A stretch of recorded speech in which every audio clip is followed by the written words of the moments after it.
Bom dia, bem-vindos a mais um Repensamentos, é conversa sobre o mundo pós-pandemia, hoje em casa emprestada, porque infelizmente na sede da Ecomud estamos sem internet. A convidada de hoje é licenciada em Política Social pela Universidade Técnica de Lisboa e fez uma pós-graduação em Gestão de Recursos Humanos na Universidade Complutense de Madrid, por supuesto.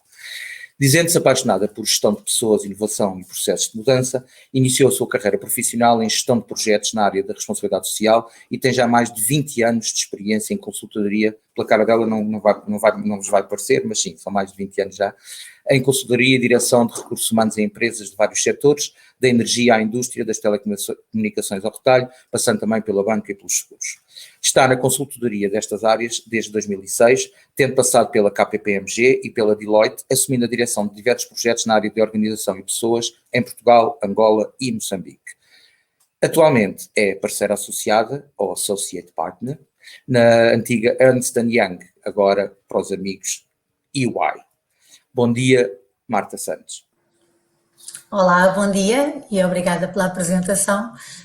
Eu não sei se tenho tanta certeza que não revelo os 20 anos de experiência, mas obrigada. Não é só simpatia. Olha, aqui falta que na realidade nós já chegámos a trabalhar juntos, noutra encarnação, durante, se calhar foi para aí mês e meio, ou coisa assim do género. Foi um bocadinho mais, acho eu, mas foi claramente noutra vida muito, muito longe, há mais do que estes 20 anos, repara. Sim, é verdade, noutras vidas, tanto tua como minha. Olha, os temas de base para a nossa conversa de hoje, e daí o convite, são os recursos humanos, obviamente, que é a tua especialidade, o emprego e, em particular, o teletrabalho e os formatos digitais no mundo pós-pandemia, porque é disso que estamos aqui a tratar, é como é que será a nova normalidade. Mas antes disso, deixa-me perguntar-te como é que tens estado a viver esta fase desde fins de fevereiro, princípio de março, quer pessoalmente, quer profissionalmente. A nível pessoal, eu creio que tenho uma realidade muito, muito simpática. O meu teletrabalho é feito num espaço, com espaço, efetivamente. Portanto, tenho uma casa espaçosa, luminosa, com algum espaço exterior que facilita logo bastante a situação de confinamento. Por outro lado, e ainda a nível pessoal, tenho uma situação altamente vantajosa por já não ter filhos em idade escolar muito pequeninos, só tenho um filho e já muito, muito autónomo e que consegue perfeitamente seguir as regras estipuladas pela escola em termos de telescola ou escola remota, como lhe queiramos chamar. Portanto, não tenho as interrupções, não tenho de ser em simultâneo professora, porque ele de facto assume essa responsabilidade por si, o que é ótimo, e portanto eu acho que tenho vivido a situação de uma forma tranquila, obviamente com as adequações do nosso dia-a-dia que eu creio que todos tivemos, que é a necessidade de apoio à família. Eu tenho a minha mãe, que é uma pessoa já com alguma idade e com uma situação de saúde de risco, portanto, todo o apoio em termos de compras, em termos de dela se manter o mais não isolada. Eu não gosto do termo, porque o termo isolada leva muita solidão e eu acho que isso devemos combater ao máximo, mas o mais protegida possível nesta situação, o que tem obviamente exigido de todos nós algum jogo de cintura para nos mantermos próximos mesmo estando longe, que é o que tenho feito com a família, não a direta, porque essa está mais perto, mas com a família que não vive diretamente connosco e com os amigos, mantendo via digital estes contactos mais ou menos regulares, se bem que depois a parte profissional de facto exige muito de nós, exige muitas horas, e é uma das grandes... Tu andavas normalmente, eu costumava dizer que era o triângulo da Marta, não é? Que é Portugal, Angola, Moçambique, com muita frequência. tens conseguido manter, se calhar até deu para mostrar que se calhar um bocadinho menos de viagens era execuível, não é? Eu vivi até as viagens serem totalmente banidas, eu vivi os últimos anos em regime de 15-15, 15 dias em Portugal, 15 dias fora, maioritariamente em Angola, mas passando também algumas vezes, várias já, por Moçambique. Portanto, obviamente essas viagens, a viagem que eu ia realizar em março estava prevista para dia 15, no dia 13, que foi o dia em que também fecharam as escolas em Portugal, ainda não tinham fechado os voos para Angola, mas a EUAI definiu que os voos internacionais eram suspensos, de forma a tentar impedir que nós pudéssemos eventualmente ser um veículo de transmissão como portadores do vírus e, portanto, desde que regressei em fevereiro que não viajo, o que é uma alteração profunda, obviamente, na minha vida, muito habituada a este viver tripartido. O teu marido, entretanto, também vivia de ponta aérea, não é? E, portanto, ficaram os dois com base cá? Ficámos os dois com base cá, ele já de forma mais fixa há mais algum tempo, com algumas idas à Angola esporádicas, mas neste momento não vamos e não há previsão de quando é que será seguro ir, porque não só ainda não há voos e ainda as fronteiras não estão abertas, como este regime de 15-15 torna difícil uma viagem que implique quarentena, porque para estar em quarentena em casa em Angola estou cá e, portanto, não fará. Quando chegavas lá, estavas os 15 dias em quarentena e vinhas-te embora. Pois, não dava jeito. Mas olha, isto, imagino que tenha resultado, portanto, em 0 viagens, mas em se calhar mais horas de trabalho, não? Bastante mais horas de trabalho, é uma das questões que o teletrabalho de facto nos tem mostrado, é que a fronteira dos horários de trabalho fica bastante mais ténue e pensando já na abordagem futura à questão do teletrabalho, não como solução de contingência, mas como solução para o futuro mundo do trabalho. Empresas a considerar esta possibilidade, mas a consideração desta possibilidade tem de ter em conta esta questão da gestão de horários de trabalho, que fica muito diluída e que pode claramente ter interferência depois naquilo que é o bem-estar e a vida pessoal, onde se quer mais equilíbrio. Os horários vêm desequilibrar e, portanto, devemos ter isto em atenção quando pensamos na solução do teletrabalho. Vocês, antes disto, na UI, já promoviam o teletrabalho como solução parcial também e por aí fora? Sim, nós não só temos uma experiência muito grande de teletrabalho, porque trabalhamos em equipas internacionais e, portanto, há sempre elementos das nossas equipas que estão remotos. Eu estou remota para qualquer uma das minhas equipas quando estou numa geografia diferente, mas independentemente disso, na UI Portugal já tínhamos instituído um dia de trabalho por semana para toda a gente. Era um dos regimes que adotámos no sentido de flexibilizar um pouco, até porque temos, obviamente, pessoas a trabalhar em Lisboa que são de outras geografias e o mesmo se passa no escritório do Porto e, portanto, era já uma prática, já tínhamos alguns processos instituídos nesse sentido. Obviamente que a transição de 100% das pessoas para trabalho remoto exigiu algumas redefinições de processos nas restantes geografias também, apesar de em Angola também ser uma questão que já era adotada, não com tanta frequência, até porque a realidade de Angola ou de Moçambique é uma realidade bastante diferente em termos de condições logísticas para teletrabalho e, portanto, isso causa alguns constrangimentos na adoção deste tipo de medidas. causando também nesta fase de passagem para teletrabalho alguns desafios acrescidos nesses locais. Eu já te vou perguntar também exatamente para nos dares uma ideia das diferenças em termos de recursos humanos e mercados de trabalho nestes 3 países, mas antes disso, estavas a falar só da UI e vocês, para os vossos clientes de recursos humanos, também já apresentavam o teletrabalho como uma solução a aplicar? Não só apresentávamos, como em qualquer empresa onde o teletrabalho seja uma opção, ou seja, naquelas funções que são possíveis de fazer em teletrabalho, algumas ainda não são, mas neste universo de empresas e de tipologia de trabalho, o teletrabalho já era um tema em cima da mesa.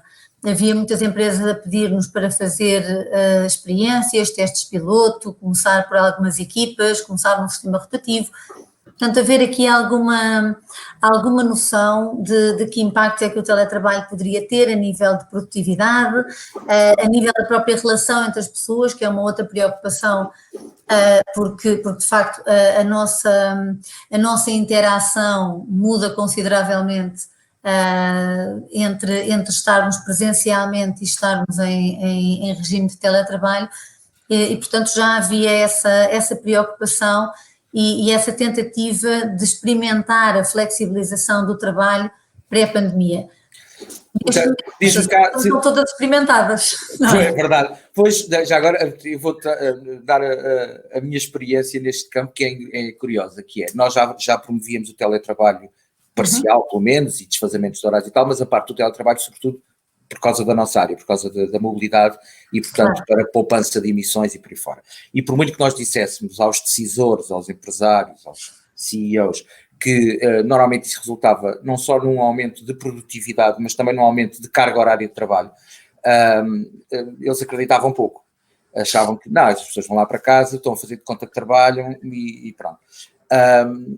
Na realidade, mas não fosse porque em média as pessoas gastam 2 horas a ir e voltar para o trabalho. Pelo menos uma dessas horas normalmente reverte, é certo que pode uma hora até reverter a favor do tempo pessoal da pessoa, ótimo, isso resulta em termos motivacionais também, não é? A outra reverte para a empresa, era uma hora que normalmente a pessoa não trabalharia, mas mesmo a nível de produtividade, há salvo pessoas, pronto, neste caso temos o exemplo de muita gente que tem em casa os filhos em idade escolar, ou até...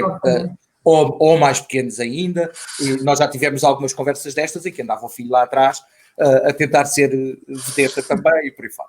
Mas hoje em dia, curiosamente, o feedback que temos, e bastaram 2 meses, aliás, na realidade bastou bem menos do que isso, essas mesmas pessoas, esses decisores, hoje em dia dizem-nos a produtividade aumentou imenso. Isto é um disparate, as pessoas não têm tempo para o café, não têm tempo para estar a distrair-se com o colega de trás, por aí fora.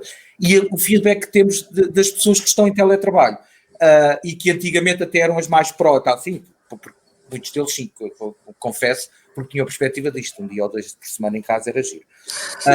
Agora estão a chegar à conclusão que eu trabalho muito mais. E são 10 da noite, e eu ainda nem, só agora é que me apercebi, ainda nem fiz o jantar.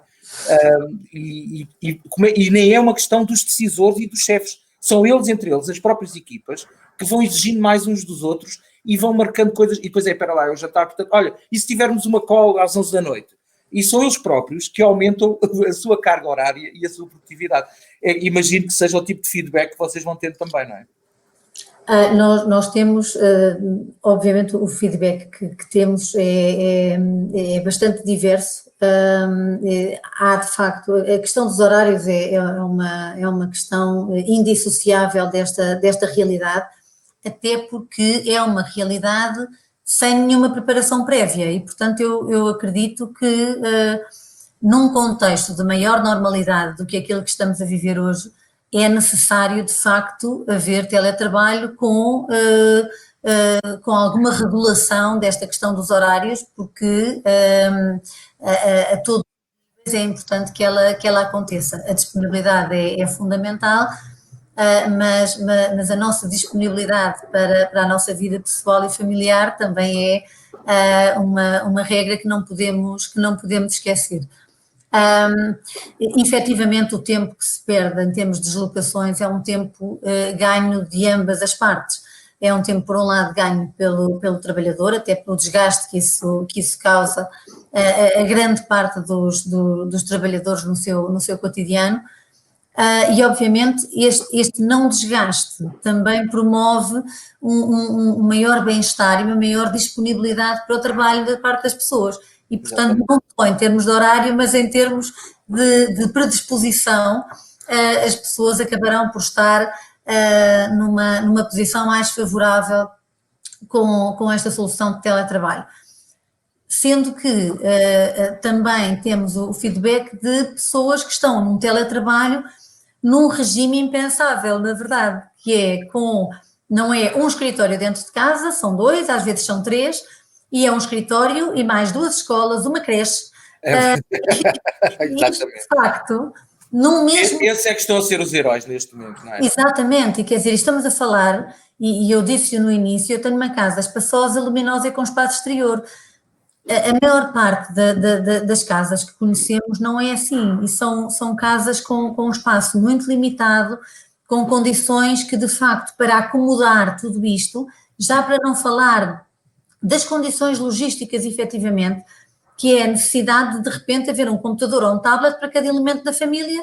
Também, sim. Vamos excluir aqui a creche, mas fora a creche, qualquer elemento da família precisa de ter um computador, acesso à internet, precisa de repente de ter impressora. Uma das coisas que eu tive de adquirir, não tinha impressora e de facto teve de acontecer.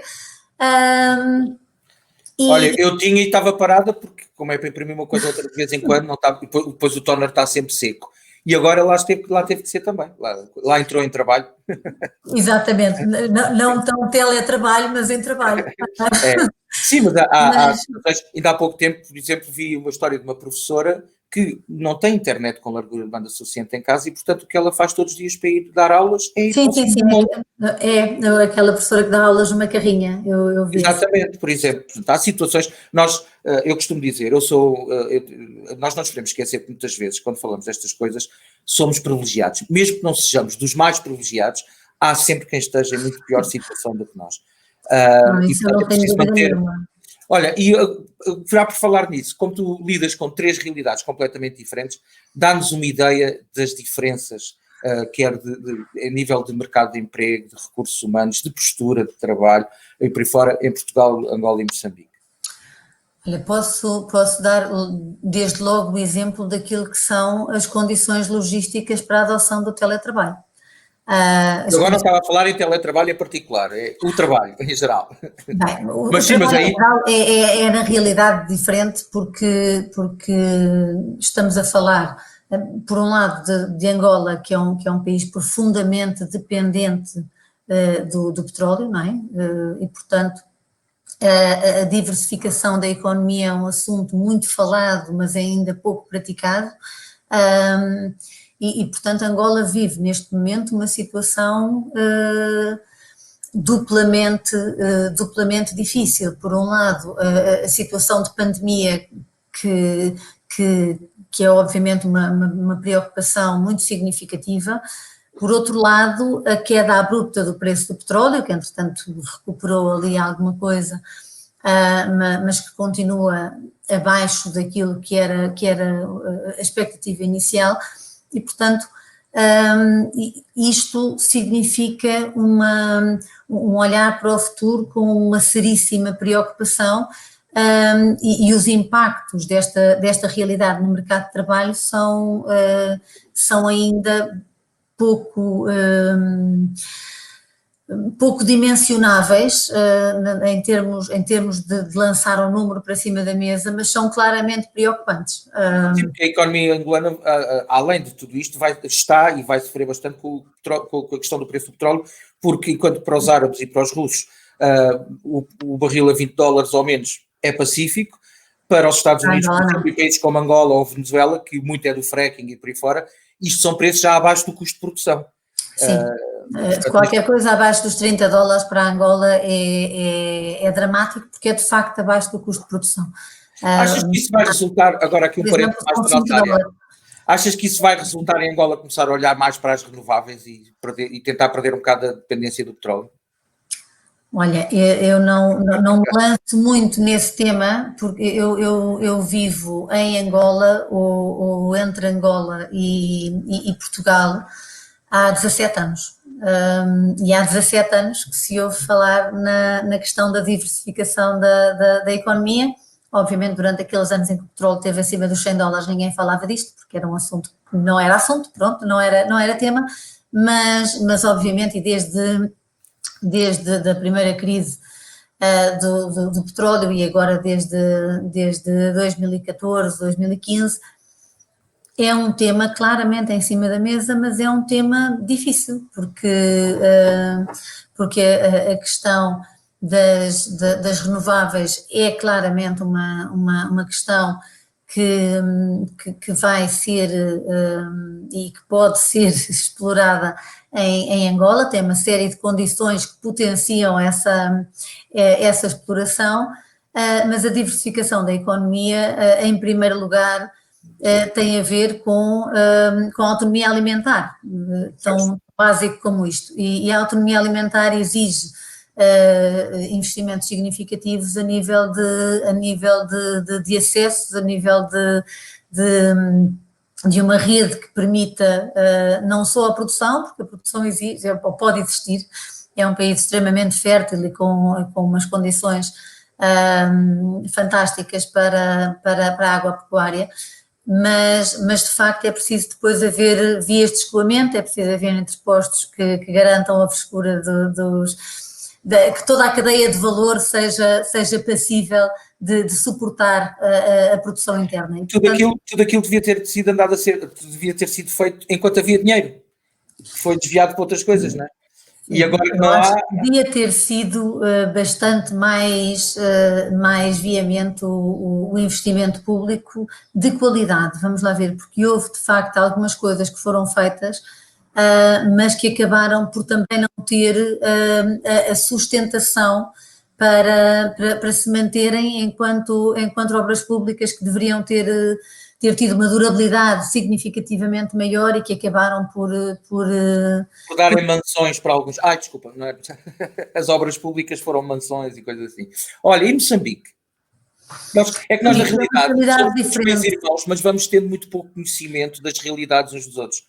Moçambique é realmente uma realidade diferente. Moçambique tem neste momento uma perspectiva de investimento muito significativo, nomeadamente a nível do gás natural, mas Moçambique tem uma dinâmica económica muito diferente de Angola e obviamente também muito diferente de Portugal. Tem uma ligação muito grande por uma questão de proximidade à África do Sul. Aliás, em Moçambique conduz como a África do Sul, e portanto há uma dinâmica muito diferente, mesmo a nível daquilo que é o suporte à economia, obviamente com alguns reveses grandes.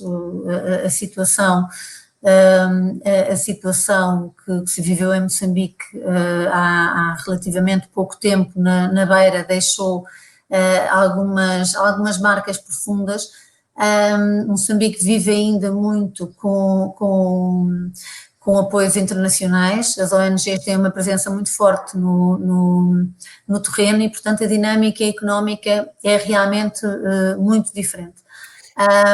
Vocês em Angola e Moçambique lidam muito com recursos humanos estrangeiros colocados lá ou também com locais? Essencialmente com locais, tanto numa realidade como noutra.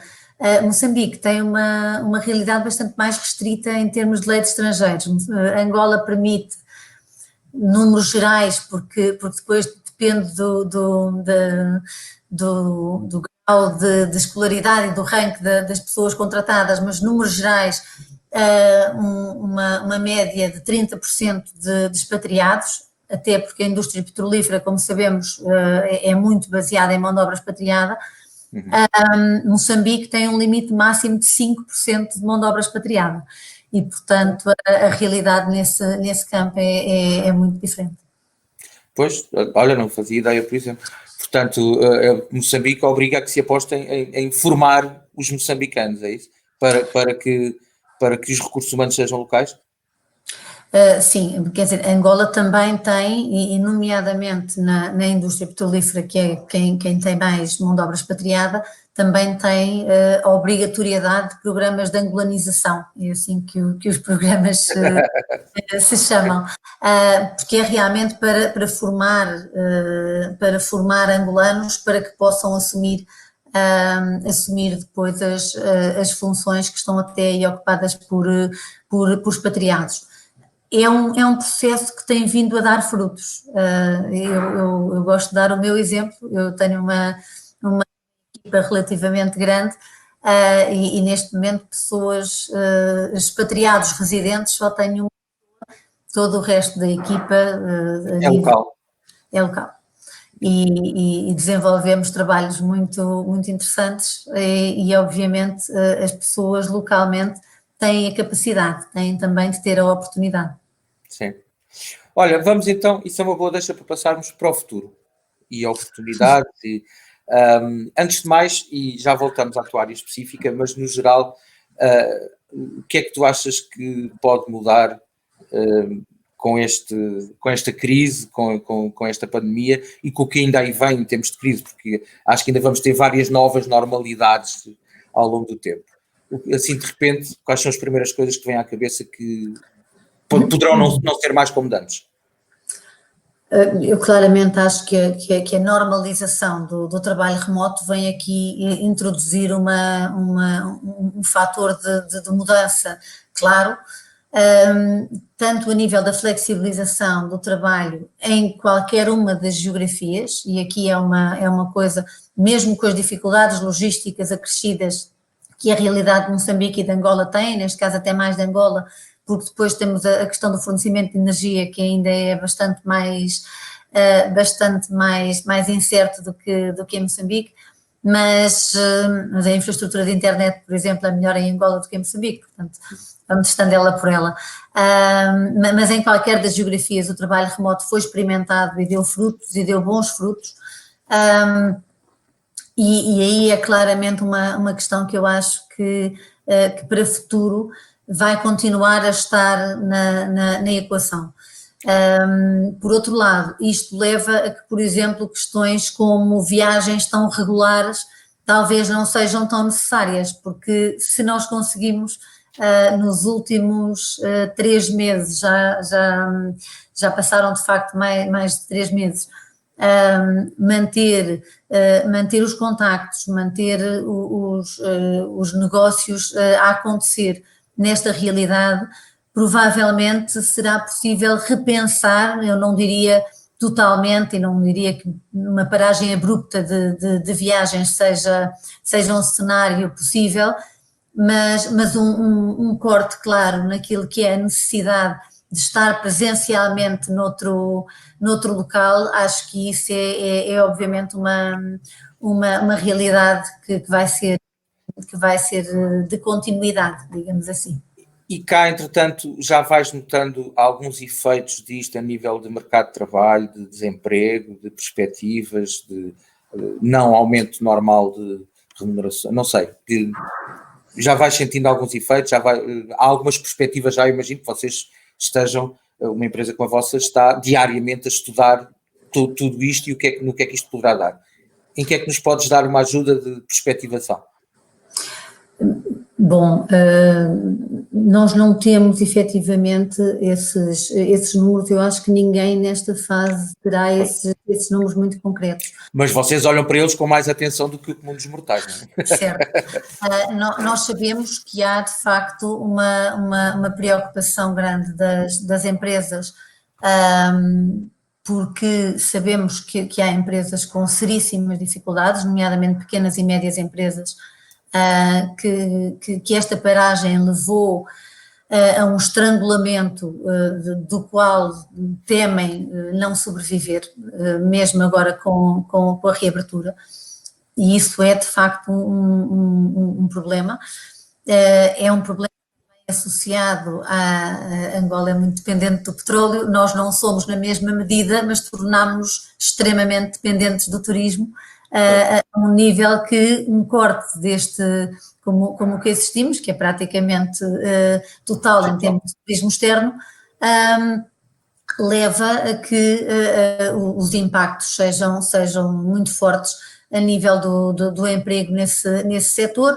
Não há ainda uma estimativa muito clara, porque de facto o regime de layoff veio permitir algum fôlego e algum tempo para as empresas poderem ponderar o que fazer como próximo passo. E eu acho que isto é importante, é fundamental não só estarmos atentos às medidas extraordinárias que têm vindo a ser adotadas, como àquilo que vão ser as adaptações destas medidas agora ao longo do tempo, de forma a poder promover ao máximo a continuidade de negócio transversalmente, desde as pequenas às grandes empresas, porque é da continuidade de negócio que vem a possibilidade de manutenção de emprego.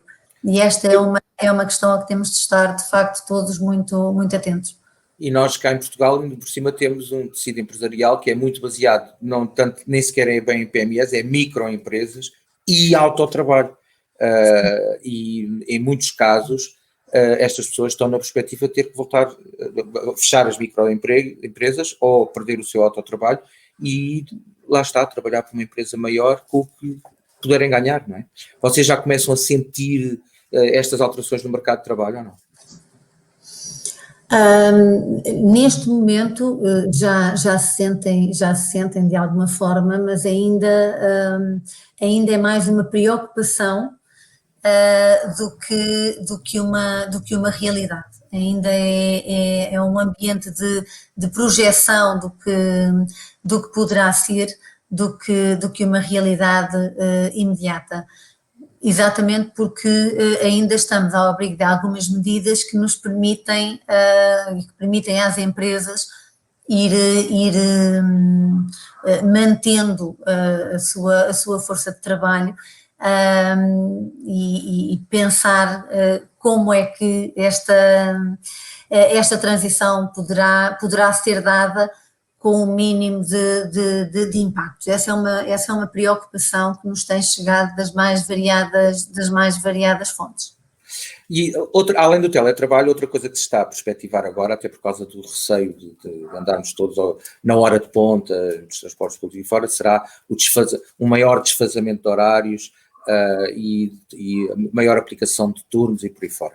Isso, achas que vai ser uma parte transitória enquanto tivermos este receio, enquanto não houver vacina e por aí fora, ou achas que tal como o teletrabalho, isso vem para ficar? Ora bem, eu creio que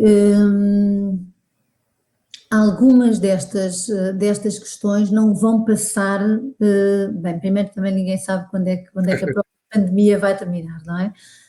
Ou se deixa de ser pandemia e passa a ser endémico, ou, enfim, há alguns termos que nós não usávamos no nosso cotidiano até há muito pouco tempo e que neste momento está na agenda de todos nós, mas na realidade esta questão da flexibilização não é só o teletrabalho, é uma questão de flexibilização de horários, uma questão de maior, de permitir às pessoas respirar melhor, se calhar com essa rotatividade em termos de horários não coincidentes, e isso eu creio que efetivamente é um tema que vai manter-se ativo, não vai desaparecer só porque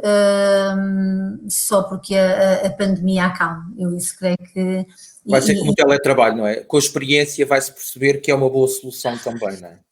Pois, eu acho que a experiência o que nos leva é, se resulta nestas condições, claramente numa situação de maior normalidade, pode resultar ainda melhor e, portanto, acho que esta experiência, o que de bom nos trouxe em termos de trabalho e em termos de repensar o futuro do trabalho é um bocadinho isso, que há de facto uma capacidade de maior autonomia das pessoas, há de facto a capacidade de manter a produtividade mesmo em trabalho remoto e há de facto esta margem de flexibilização que é grandemente vantajosa para as pessoas, e isso deve ser visto como uma coisa boa, porque as pessoas, se estiverem mais bem dispostas, se estiverem mais felizes, trabalharão com certeza melhor. Sim, é verdade, olha, isto é ótimo para passarmos para o final. Deixa-me só dar como exemplo, quando há 15 anos atrás, por exemplo, eu ia para um bar que nós dois frequentávamos na Fonte da Telha, trabalhar o dia inteiro, eu não podia mostrar que estava lá porque as pessoas tinham grandes ataques de inveja, mas o certo é que eu, pela motivação que aquilo me dava, na realidade se calhar estava a trabalhar muito mais do que se tivesse enfiado no escritório. É certo que parava de vez em quando para dar um mergulho ou por aí fora, mas a minha produtividade era, porquê? Porque estava muito mais motivado, porque até podia estar a fazer o pior dos trabalhos, o mais chato dos trabalhos, mas a minha envolvência era muito positiva e feliz, e isso resulta, e portanto acho que sim, que isto veio, se alguma coisa trouxe de bom, foi ajudar-nos a repensar o paradigma do trabalho. E com isto peço, para terminarmos, se te ocorre alguma coisa que todos nós possamos, não só que possamos, mas que devamos fazer para que a nova normalidade seja melhor, para não voltarmos a erros do passado. Olha, eu diria que há aqui algumas questões extremamente importantes. Flexibilizar significa, de facto, ir ao encontro daquilo que é importante para as pessoas. E aquilo que é importante para as pessoas difere, obviamente, de pessoa para pessoa. Portanto, eu acho que, em primeiro lugar, é fundamental nós percebermos como é que as pessoas estão a viver esta realidade. E para isso é fundamental nós ouvirmos as pessoas. Nós insistimos muito que as empresas devem, e nesta fase, devem sempre, e nesta fase de forma ainda mais pertinente, devem ouvir os seus colaboradores, perceber como é que estas medidas os estão a afetar a nível pessoal, a nível profissional, porque é com base nestes dados que nós podemos tomar decisões de gestão que vão ao encontro daquilo que são as necessidades e as expectativas das pessoas, em alinhamento, obviamente, com aquilo que é o objetivo de negócio da empresa. Mas este ouvir das pessoas é uma das questões que eu acho mais importantes, mesmo para reter do teletrabalho. Uma das questões fundamentais para o sucesso do teletrabalho é as pessoas continuarem a fazer parte das equipas e fazer parte das empresas onde estão. Se as pessoas se sentirem abandonadas em teletrabalho, os resultados não vão ser bons. E, portanto, a capacidade dos líderes e dos gestores de equipas acompanharem, promoverem espaços de diálogo e de colaboração efetiva entre as pessoas é fundamental, e dar de facto aos líderes esse conhecimento, dar competências de liderança digital aos líderes e aos gestores é fundamental para que tudo isto resulte. Estas competências também passam por ouvir as pessoas, portanto acaba por ser uma bola de neve. Quanto mais nós estivermos virados para o digital, mais também estamos virados para um espírito colaborativo, para um espírito inovador, porque a inovação passa muito por cada um de nós poder fazer a pergunta e tentar responder a esta pergunta, que é como é que isto pode funcionar melhor.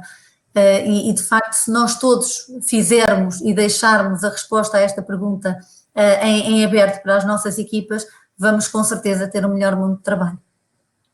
Olha, não podíamos acabar melhor, é certo que foi só na tua área específica, mas depois cá entre nós has-me dizer também o que é que podemos e devemos fazer no mundo em geral. Mas para já fica essa nota, até porque esta conversa era realmente para versar mais sobre a parte de trabalho, que é uma coisa que neste momento está a preocupar muita gente. Muito obrigado, Marta. Continuação de boas 14 horas de trabalho por dia e espero que isto resulte numa redução, quando passar, que resulte numa redução da tua pegada, ou seja, em menos viagens. A ver, vamos. Esperemos que consigamos todos reduzir a nossa pegada ecológica. É um assunto que também preocupa significativamente a EY, não só em políticas internas, mas também em apoio a clientes nos nossos serviços de sustentabilidade. e, portanto, muito obrigada pelo convite. Em meu nome Nada, acabámos por não falar nisso na realidade, agora é que eu reparei, porque eu tinha aqui apontado para falarmos do vosso Rethinking Sustainability, portanto o impacto na ação climática e também os conselhos e os programas que vocês aplicam com os vossos clientes para promover a economia circular. Fica a nota. É todo o gosto em passar-te o contacto dos meus colegas especialistas da área que poderão explicar-te bastante melhor do que eu aquilo que é feito. Portanto, olha, e terei todo o interesse, que eu sou viciado em aprender, depois não é que aplico muito, mas sou viciado em aprender. Marta, muito obrigado. Muito obrigada. E vamos nos ver. Sim, senhor. Quanto a si, espero que tenha gostado de mais esta conversa para repensarmos. Veja-nos sempre de segunda à quinta, enquanto isto fizer sentido, às 11 da manhã, nas páginas de Facebook da Conversas, da Ecomood Portugal, da TV Amadora, no YouTube da TV Amadora, em tvamadora.com ou no Instagram do E-Conversas. Às 11 ou depois quando lhe der mais jeito. Fique saudável e aproveite também para repensar. Até sempre. Até já.